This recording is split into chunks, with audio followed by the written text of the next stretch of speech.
Bonjour les filles, j'espère que vous allez bien. Aujourd'hui, je voulais vous parler de motivation versus le désir. Très différent. Vous savez, vous êtes un matin, vous levez, vous vous regardez dans le miroir et vous vous dites « Colin, que je n'aime pas ce que le reflet du miroir me donne. Je ne m'aime pas, j'aime pas l'image que je vois, je viens pour mettre une paire de pantalons, je me sens pas bien, je me sens toute ballonnée, ça va pas bien. » Et là, il y a une espèce de motivation qui va passer dans le cerveau puis qui va dire « OK, là c'est assez, je me prends en main dès aujourd'hui. » Et là, arrive une chose et une autre et on se couche le soir et finalement, on n'a rien entrepris pour un début de changement parce que la vie étant ce qu'elle est, ça passe toujours très vite. Donc, on se couche le soir et finalement, la motivation a passé. Et le lendemain, souvent, on va faire le même scénario. On va se lever, on va ressentir la même douleur à voir son image dans le miroir. On va ressentir la même frustration d'être serré dans les vêtements. On va se dire, OK, la motivation, il faut qu'elle soit là. Plutôt de trouver une motivation, il faut aller plutôt dans le désir. Parce que vous savez, une motivation, c'est un réservoir. Et volonté, motivation a un réservoir, donc a une durée de vie. Et à un moment donné, le réservoir de motivation ou de volonté va s'épuiser.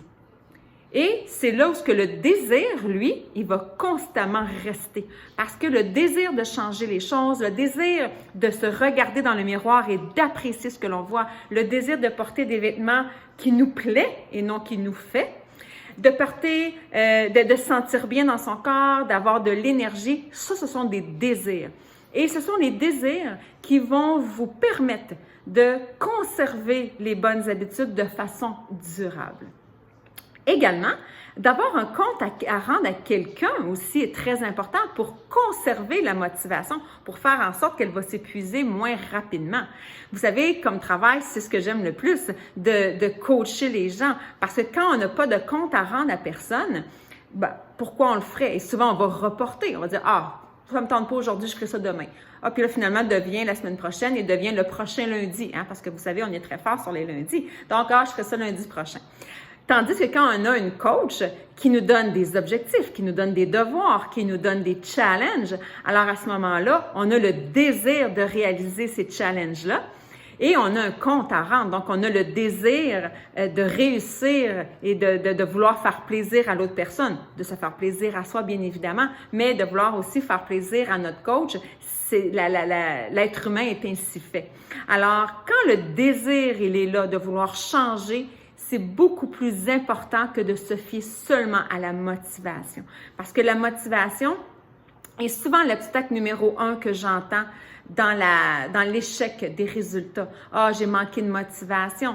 Ça me tente pas de m'entraîner, je manque de motivation. Donc, au lieu de se fier seulement à notre motivation, sachant maintenant qu'elle a une durée de vie et qu'elle a un réservoir qui peut s'épuiser, focusons d'abord et avant tout sur les désirs, sur notre désir de se sentir bien, de se sentir belle, de se sentir épanouie, de se sentir en forme, de se sentir sexy, donc de se sentir épanouie.